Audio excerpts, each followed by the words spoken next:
ನಮ್ಮನ್ನು ಬಹಳವಾಗಿ ಪ್ರೀತಿಸುವಂತ ನಮ್ಮ ಪ್ರಿಯ ಪರಲೋಕದ ತಂದೆ,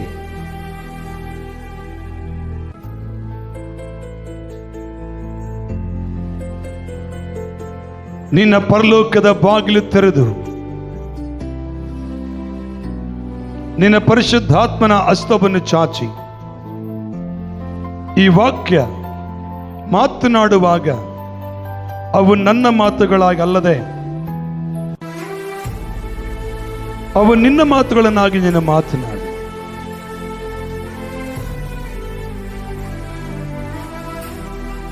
ಕೇಳುವ ನಿನ್ನ ಪ್ರಜೆಗಳಿಗೆ ಅದು ಅರ್ಥವಾಗಲಿ.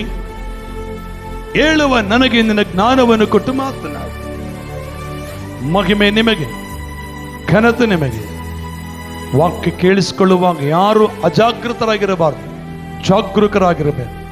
ಯಾರಿಗೂ ಆಲಸ್ಯ ಬರಬಾರ್ದು. ಆಸಕ್ತಿ ಮೂಡಿಸು ಯೇಸು ನಾಮದಲ್ಲಿ. ಆಮೆನ್. ಎಲ್ಲರೂ ಸರಿ ಆಮೆನ್, ಆಮೆನ್. ಅಲ್ಲೇ ತೋರಿಸ್ತಾರೆ. 20ನೇ ಅಧ್ಯಾಯಕ್ಕೆ ಬರೋಣ. 12ನೇ ವಚನಕ್ಕೆ ನಾವು ಹೋಗೋಣ. ಅದೇ ಪೂರ್ವಕಾಲ ವೃತ್ತಾಂತ ಪುಸ್ತಕ. ನಮ್ಮ ದೇವರೇ, ಅವರನ್ನು ದಂಡಿಸದೆ ಬಿಡುವಿಯೋ?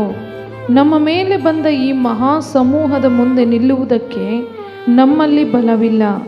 ಏನು ಮಾಡಬೇಕೆಂಬುದು ತಿಳಿಯದು. ನಮ್ಮ ಕಣ್ಣುಗಳು ನಿನ್ನನ್ನೇ ನೋಡುತ್ತವೆ ಎಂದು ಪ್ರಾರ್ಥಿಸಿದನು. ಮುಂದುವರ್ಸಮ್ಮ.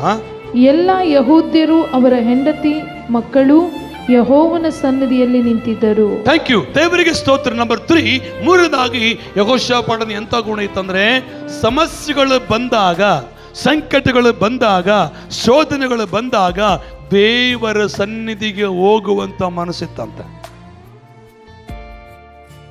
ನಂಬರ್ 3, ಮೂರನೇದಾಗಿ ಯೆಹೋಷಾಫಾಟನ ಎಂತ ಗುಣ ಇತ್ತು ಗೊತ್ತಾ?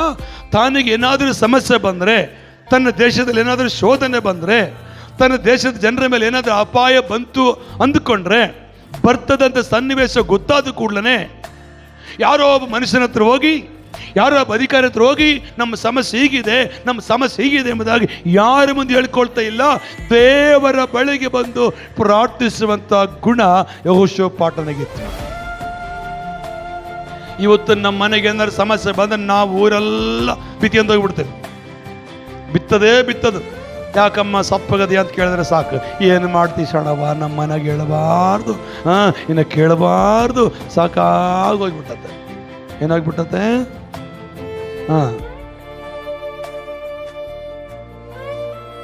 ಆದ್ರೆ ಯೆಹೋಷಾಫಾಟನಾಗೆ ಮಾಡಲಿಲ್ಲ. ಬೈಬಲ್ ವಾಕ್ಯ ತೋರಿಸ್ಕೊಡ್ತದೆ ನಮಗೆ. ಇನ್ನೊಂದ್ಸರಿ ಓದೋಣ.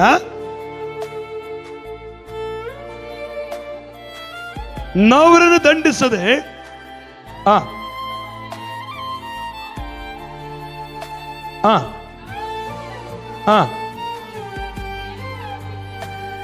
ಏನು ಮಾಡಬೇಕೆಂಬುದು ನಮ್ಮಲ್ಲಿ ಏನಿಲ್ಲಂತೆ, ಬಲವಿಲ್ಲ ಸ್ವಾಮಿ, ನಾವು ಜನ ಸ್ವಲ್ಪ ಇದ್ದೇವೆ, ಶತ್ರುವಿನ ಸೈನ್ಯ ಅಲ್ಲಿ ಮೇಲ್ಭಾಗದಲ್ಲಿ ನೋಡ್ತವೆ, ಅನೇಕ ಶತ್ರುಗಳು ಬಂದು ಅವ್ರ ಮೇಲೆ ದಾಳಿ ಮಾಡಲಿಕ್ಕಿದ್ದಾರೆ, ಅನೇಕ ಶತ್ರುಗಳವ್ರ ಮೇಲೆ ದಾಳಿ ಮಾಡಲಿಕ್ಕೆ ದಂಡೆತ್ತಿ ಬರ್ತಾ ಇದ್ದಾರೆ.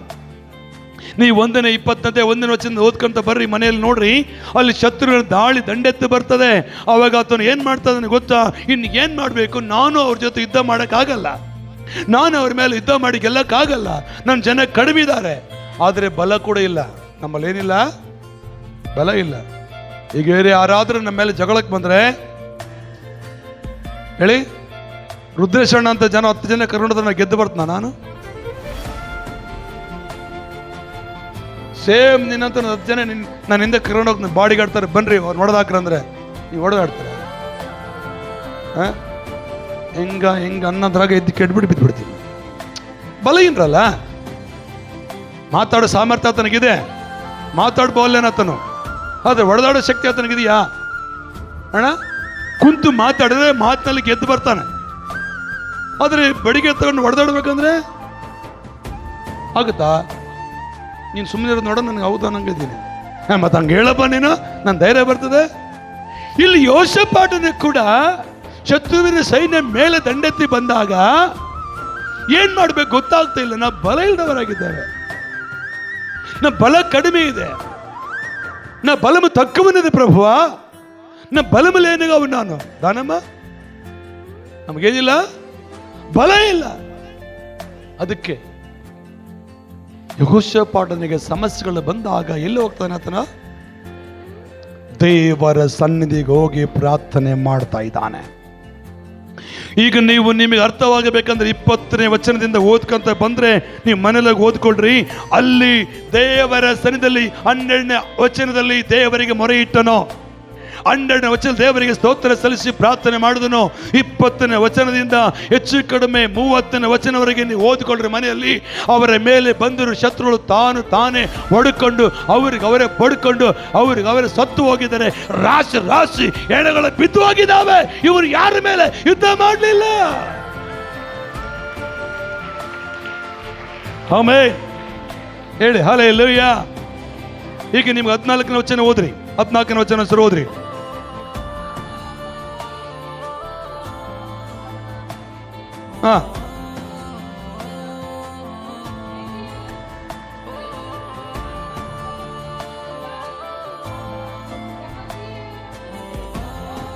ಯೆಹೋವನ ಆತ್ಮ ಬಂತು. ಈ ಯೆಹೆಜ್ಕೇಲನು ದೇವರಿಗೆ ಮೊರೆ ಇಟ್ಟಾಗ, ದೇವರಿಗೆ ಪ್ರಾರ್ಥನೆ ಮಾಡಿದಾಗ, ದೇವರಿಗೆ ಸ್ತೋತ್ರ ಸಲ್ಲಿಸಿದಾಗ ಅವರ ಗುಂಪಿನಲ್ಲಿ ಒಂದು ವ್ಯಕ್ತಿ ಇದ್ದಾನೆ. ಯಾತನ ಹೆಸರೇನ್ರಿ? ಏನದಲ್ಲಿ ಯೆಹೆಜ್ಕೇಲನು. ಆತನ ಮೇಲೆ ದೇವರ ಆತ್ಮ ಬಂತು. ಅಲ್ಲಿ ಮಾತನಾಡ್ತಾನೆ. ಏನಂತ ಮಾತಾಡ್ತಾನೆ ನೋಡ್ರಿ. ಆತ್ಮ ಬಂದ ಮೇಲೆ ಹೋದ್ರಿ. ಯೆಹೋವನ ಹೇಳಿದನು ಕೇಳ್ರಿ, ಕಳವಳಗೊಳ್ಳಬೇಡ್ರಿ, ಹೆದರಬೇಡ್ರಿ, ಯುದ್ಧವು ನಿಮ್ಮದಲ್ಲ, ದೇವರದೇ. ನಾಳೆ ಬೆಳಗ್ಗೆ ಅವರಿಗೆ ವಿರುದ್ಧವಾಗಿ ಹೋರಾಡ್ರಿ. ಈಗ ಇವರು ಅಚ್ಚುಕಟ್ಟಾದ ಮಾರ್ಗವಾಗಿ ಬರುತ್ತಾರೆ. ಅಲ್ಲಿ ನೋಡ್ತೇವೆ ಯೆಹೋಷಾಫಾಟನು ದೇವರಿಗೆ ಪ್ರಾರ್ಥನೆ ಮಾಡಿದ ನಂತರ, ಯೆಹೋಷಾಫಾಟನು ದೇವರಿಗೆ ವಿಜ್ಞಾಪನೆ ಸಲ್ಲಿಸಿದ ನಂತರ, ಯೆಹೋಷಾಫಾಟನು ದೇವರಿಗೆ ಪ್ರಾರ್ಥನೆ ಮಾಡಿದ ನಂತರ ದೇವರಾತ್ಮ ಅವರ ಮಧ್ಯದಲ್ಲಿ ಇಳಿದು ಬಂತು. ಹೇಳಿ ಗಟ್ಟಿಗೆ ಹಲ್ಲೆಲೂಯಾ. ಹೇಳಿ ಹಲ್ಲೆಲೂಯಾ.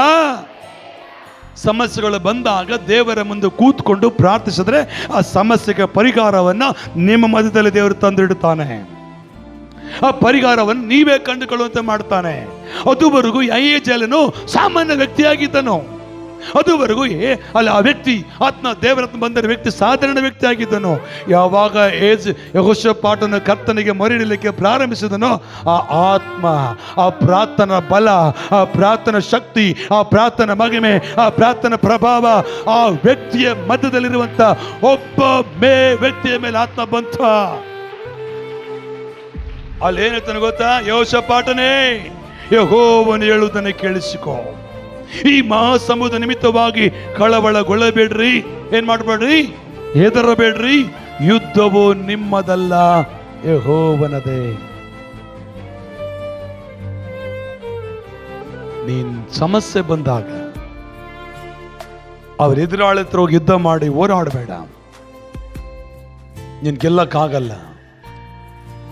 ದೇವರ ಮುಂದೆ ಪ್ರಾರ್ಥಿಸುವುದಾದ್ರೆ ಆ ದೇವರೇ ಬಂದು ಮಾರಕ, ಆ ದೇವರೇ ಬಂದು ನಿಮಗೆ ಯುದ್ಧ ಮಾಡ್ತಾನೆ. ನಂಬುವರು ಮಾತನಾಡು. ಹಲ್ಲೆಲೂಯಾ. ಯೆಹೋಷಾಫಾಟನಿಗೆ ಎಂತ ಗುಣ ಇತ್ತು?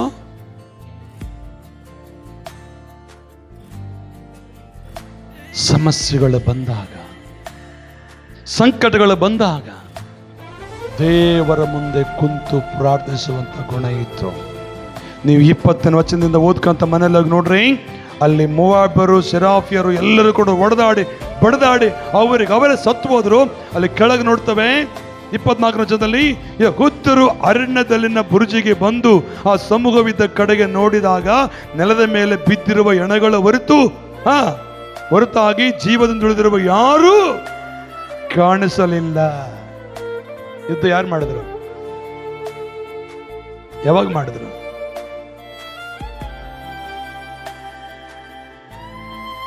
ನಿಮ್ ಪರವಾಗಿ ದೇವ್ರ ಯುದ್ಧ ಮಾಡ್ಬೇಕಲ್ಲ, ನೀವೇ ಯುದ್ಧ ಮಾಡ್ಬೇಕಾ? ನಿಮ್ ಪರವಾಗಿ ದೇವ್ರ ಯುದ್ಧ ಮಾಡ್ಬೇಕಾದ್ರೆ ನೀವೇನ್ ಮಾಡ್ಬೇಕಾ? ಜೋರಾಗಿ ಹೇಳಿ. ಪ್ರಾರ್ಥಿಸ್ಬೇಕು. ನನ್ನ ಸೇವಾ ಜೀವಿತದಲ್ಲಿ ನನಗೆ ಬಂದ ಅನೇಕ ಹೋರಾಟಗಳ ಮಧ್ಯದಲ್ಲಿ, ಅನೇಕ ಶೋಧನೆಗಳ ಮಧ್ಯದಲ್ಲಿ, ನಾನು ಈ ರಾಂಪುರದಲ್ಲಿ ಸೇವೆ ಮಾಡಲಾರದ ಪರಿಸ್ಥಿತಿಯಲ್ಲಿ, ಅದು ಮಾತ್ರ ಅಲ್ಲ, ಕುಟುಂಬದ ಮೇಲೆ ಅನೇಕ ಶೋಧನೆ ಬಂದಾಗಲೂ ಬೆಟ್ಟದಲ್ಲಿ ಹೋಗಿ ದೇವರ ಹತ್ರ ಕುಂತು ಪ್ರಾರ್ಥಿಸುವಾಗ ಎಲ್ಲವನ್ನ ದೇವರೇ ಯುದ್ಧ ಮಾಡಿ ಜಯ ಕೊಟ್ಟು ನಮ್ಮ ಕೈಯಲ್ಲಿ ಕೊಟ್ಟಿದ್ದಾನೆ. ಒಂದು ವೇಳೆ ದೇವರು ಯುದ್ಧ ಮಾಡದಿದ್ದರೆ ನಾವಿಲ್ಲಿ ಇರಲಿಕ್ಕೆ ಸಾಧ್ಯವಿಲ್ಲ. ನನ್ನವರು ನಮಗೆ ಮುಳ್ಳಾಗಿ, ನಾನು ನಂಬಿದವರು ನನಗೆ ಮೋಸವಾಗಿ ಎಷ್ಟೋ ಶೋಧನೆ ಬಂದವು.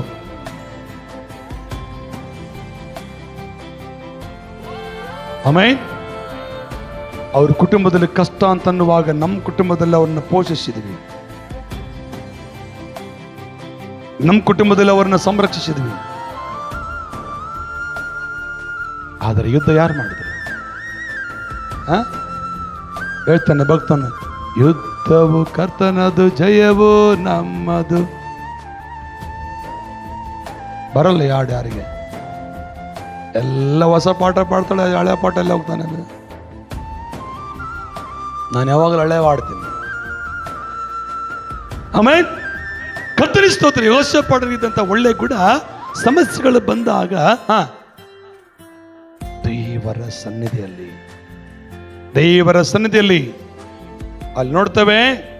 25ನೇ ವಚನ ನೋಡ್ರಿ.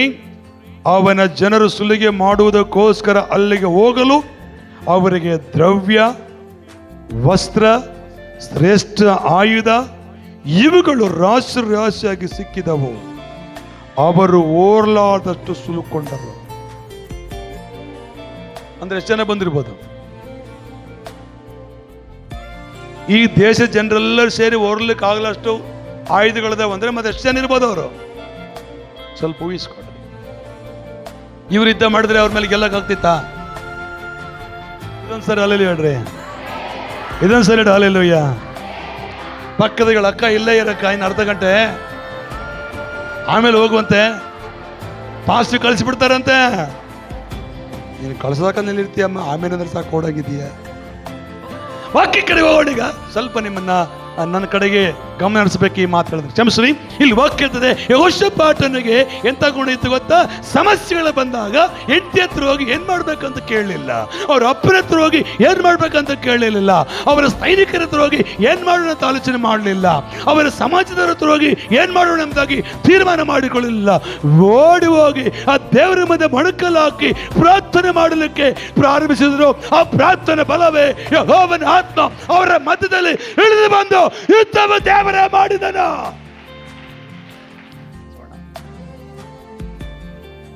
ಒಳ್ಳೆಯವರನ್ನ ನಾವು ಆದರ್ಶ ತಗೊಳ್ಳೋ ತಪ್ಪೇನಿದೆ ಅಮ್ಮ? ಇದೆಯಾ? ಓಕೆ, ಮುಂದುವರಿಯೋಣ. ಯೆಹೋಷಾಫಾಟನಿಗೆ ಎಂತ ಗುಣ ಇತ್ತು? 20ನೇ ಅಧ್ಯಾಯ 20ನೇ ವಚನವನ್ನ ನಾವು ಒಂದ್ಸರಿ ಓದಿಕೊಳ್ಳೋಣ. ಅವರು ಮರುದಿನ ಬೆಳಗ್ಗೆ ಎದ್ದು ತೆಕೋವ ಅರಣ್ಯಕ್ಕೆ ಹೊರಟರು. ಅವರು ಹೊರಡುವಾಗ ಯೆಹೋಷಾಫಾಟನು ನಿಂತು ಅವರಿಗೆ, ಯಹೂದ್ಯರೇ, ಯೆರೂಸಲೇಮಿನವರೇ, ನನ್ನ ಮಾತನ್ನು ಕೇಳಿರಿ. ಯೆಹೋವನಲ್ಲಿ ಭರವಸವಿಡಿರಿ, ಆಗ ಸುರಕ್ಷಿತರಾಗಿರುವಿರಿ. ಯೆಹೋಷಾಫಾಟನಿಗೆ ಮತ್ತೊಂದು ಗುಣ ಇತ್ತು. ಏನು ಗುಣ ಗೊತ್ತಾ? ಯಹೂದ್ಯ ಜನರಿಗೆ ಒಂದು ಬೋಧನೆ ಮಾಡ್ತಾ ಇದ್ದಾನೆ. ಯೆಹೋಷಾಫಾಟನಿಗೆ ಎಂತ ಗುಣ ಗೊತ್ತಾ? ದೇವರ ಮೇಲೆ ಭರವಸೆ ಬಿಡುವಂತ ಗುಣ ಇತ್ತು. ಆತನು ನಂಬಿದ ಜನರ ಮೇಲೆ ಆತನ ಭರವಸವಿಲ್ಲ. ಆತನ ಅಕ್ಕಪಕ್ಕದಾಗಿರುವ ಸೈನಿಕರ ಮೇಲೆ ಆತನಿಗೆ ಭರವಸವಿಲ್ಲ. ಆತನ ಸಂಪಾದನೆ ಮಾಡಿದ ಆಸ್ತಿ ಮೇಲೆ ಭರವಸವಿಲ್ಲ. ಆತನಿಗಿರುವಂತ ಏನಿದು, ನನ್ನ ನೋಡಿ ಶಿಲ್ಪ, ಅಮ್ಮನ ಹೆಸರು ಮರ್ತೋದೆ ನಾನು. ಅಮ್ಮ, ನಿನ್ನ ಹೆಸರೇ ಶಾಂತಮ್ಮ. ಆ ಯೆಹೋಷಾಫಾಟನಿಗೆ ಆತನ ಬುದ್ಧಿ ಸಾಮರ್ಥ್ಯದ ಮೇಲೆ ಭರವಸವಿಲ್ಲ. ಯಾರ ಮೇಲೆ ಭರವಸೆ ಅಂತ ಹೇಳ್ತಾನೆ? ಓದಿ ಓದಿ ಓದಿ ಓದಿ, ಬೇಗ ಓದಿ. ಅವರು ಮರುದಿನ ಬೆಳಗ್ಗೆ ಎದ್ದು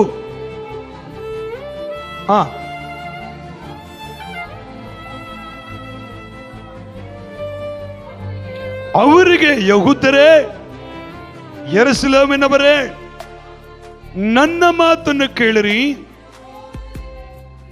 ನನ್ನ ಮಾತು ಕೇಳಿ ನನ್ನಲ್ಲಿ ಭರವಸೆ ಇಡ್ರಿ ಅಂತ ಹೇಳ್ತಾನ. ಅಮ್ಮ, ಯೆಹೋಷಾಫಾಟ ನಿಂತು ಅವರಿಗೆ, ಯೆಹೂದ್ಯರೇ, ಯೆರೂಸಲೇಮಿನವರೇ, ನನ್ನ ಮಾತನ್ನು ಕೇಳಿರಿ, ನನ್ನ ಮೇಲೆ ಭರವಸೆ ಬಿಡ್ರಿ ಅನ್ನ. ಹೇಳಿ ಹೇಳಿ, ఏ దేవుడు? నీ దేవుడైన యెహోవాని నమ్ముకునుడి. Amen, hallelujah. ಹೇಳಿ ಹಲ್ಲೆಲೂಯಾ. ನನ್ನ ಭರವಸೆಯು ನೀನಲ್ಲವೋ, ನನ್ನ ನಿರೀಕ್ಷೆಯು ನೀನೇ ಯೇಸುವೇ, ನನ್ನ ಭರವಸೆಯು ನೀನಲ್ಲವೋ, ನನ್ನ ನಿರೀಕ್ಷೆಯು ನೀನೇ ಯೇಸುವೇ, ಬಾಳ ಬೆಳಗಿಸುವ ಬೆಳಕು ನೀನೇ, ನನ್ನ ಬಾಳ ಬೆಳಗಿಸುವ ಬೆಳಕು ನೀನೇ, ಉದ್ಧಾರ ಮಾಡುವ ದೇವರು ನೀನೇ, ನನ್ನ ಉದ್ಧಾರ ಮಾಡುವ ದೇವರು ನೀನೇ, ನೀನಿಲ್ಲದೆ ಬಾಳಿಲ್ಲ. ಓ యేసయ్య, ನೀನಿಲ್ಲದೆ ಬಾಳಿಲ್ಲ. ಓ యేసయ్య, ನನ್ ಬಾಳೆ ಬಂಗಾರ, ಚಪ್ಪಳೆ ಗಟ್ಟಿಯಾಗಿ. ನಿನ್ ಪ್ರೀತಿಯ ಓ ದಿಸೆಯಿಂದ ಶಬರ ಬರ ಬರ ಬರ ನನ್ ಬರ. ಬಾಳೆ ಓ ಶಕರ ಬರ ಕುರ ಬರ. ನಿನ್ ಪ್ರೀತಿಯ ಶಕ್ತಿ ದಿಸೆಯಿಂದ ಪ್ರಜೆಗಳ ಮೇಲೆ ನೀನಿಲ್ಲದೆ ಬಾಳಿಲ್ಲ. ಓ యేసయ్య, ಆಮೆನ್. ನೀನಿಲ್ಲದೆ ಬಾಳಿಲ್ಲ.